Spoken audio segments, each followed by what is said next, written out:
Tout à fait, il y a une épidémie actuellement qui est en cours, hein. Le ministère de la Santé a d'ailleurs fait un communiqué de presse à cet effet. Nous avons des cas qui ont été notifiés dans la région de Louga.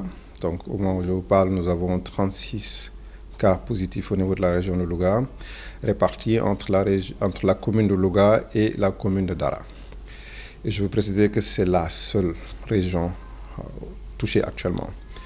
Et c'est juste pour un peu préciser, parce que ce matin, dans la presse, dans le journal L'Enquête, il a été fait cas de 60 cas au niveau de la région de Dakar, ce qui est absolument faux. Et c'est étonnant parce que c'est parti d'un message WhatsApp, et c'est quand même étonnant au niveau de la presse qu'à partir d'un message WhatsApp qu'on puisse faire un document. Et je pense que la presse doit être assez responsable, parce que ça a un impact quand même sur le pays, sur le plan international. Et le ministère de la Santé, en tout cas, le ministre de la Santé et de l'Action sociale, M. Abdoulaye Diouf Sarr, nous a vraiment instruit pour que toute l'information soit donnée. Donc nous sommes entièrement disponibles pour donner l'information à la presse. Et nous tenons vraiment à préciser qu'au moment où je vous parle, il n'y a que ces cas au niveau de la région de Louga.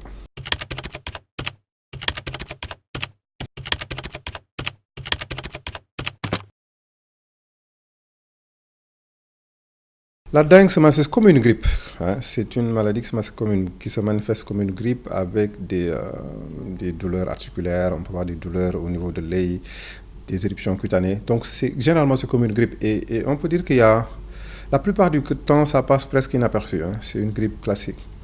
Et je dois préciser aussi que ce n'est pas quelque chose de nouveau au Sénégal. La grippe, dans notre jargon, on dit elle est endémique, c'est-à-dire elle est là. Nous avons eu des épidémies de grippe dans ce pays. Je pense que la dernière grande épidémie date de 2009. Et d'ailleurs, le message WhatsApp date de 2009. C'est à ce moment-là où on avait une centaine de cas au niveau de la région de Dakar. Donc c'est vraiment une pathologie qui est présente, ce qu'on appelle les affections réémergentes. Et au niveau du monde, on a à peu près presque près de 400 millions de cas chaque année. D'accord. Maintenant, cette maladie, effectivement, il y a une forme qui est sévère, une forme hémorragique qui peut entraîner des décès. Et on peut retenir qu'au niveau du Sénégal, pour le moment, toutes les formes que nous avons, c'est des formes bénignes. Et tous les malades qui ont actuellement été contaminés, pour la plupart, l'évolution s'est faite sans aucune complication.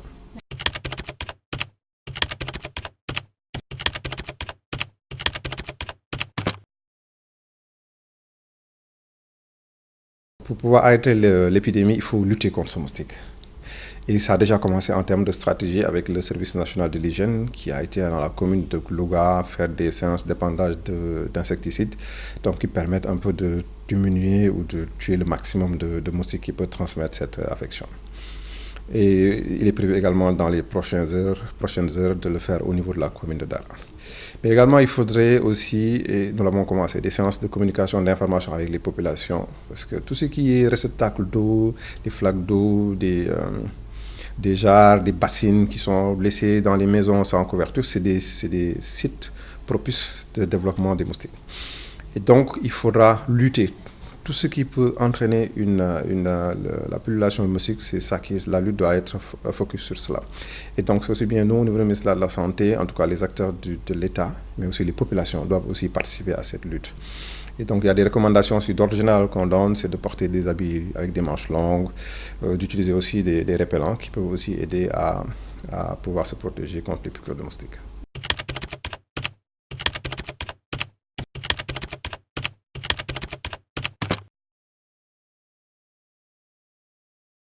Il n'y a pas de panique à l'endroit, franchement. Il ne faut vraiment pas que les populations paniquent sur cette situation. Donc c'est un virus qui est là, qui est présent, qui circule depuis de longues années. Donc il n'y a pas de risque, hein. Je pense qu'il ne faut pas stigmatiser les locatoires, hein. Ils peuvent voyager tranquillement, aisément partout dans le monde. Donc la question ne se pose pas. Et donc à notre niveau, c'est vraiment de faire tout pour que cette épidémie s'arrête. Parce que actuellement, si je vous dis, au niveau du Burkina, ils ont une épidémie qui date depuis le mois d'octobre. Depuis octobre, et ils ont plus des milliers de cas. Donc des milliers de cas, ils ont des décès aussi. Je pense qu'il y a une dizaine de décès dans ce pays.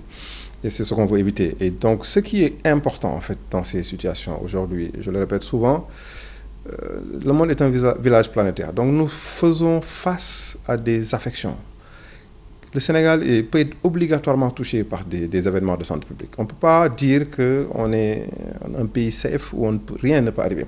Ce qui est important, c'est de savoir est-ce que notre système de santé a la capacité de détecter tôt et de réagir tôt face à ces événements de santé publique. Et ça, je peux répondre vraiment oui, en tout cas pour tout ce qui est les événements infectieux.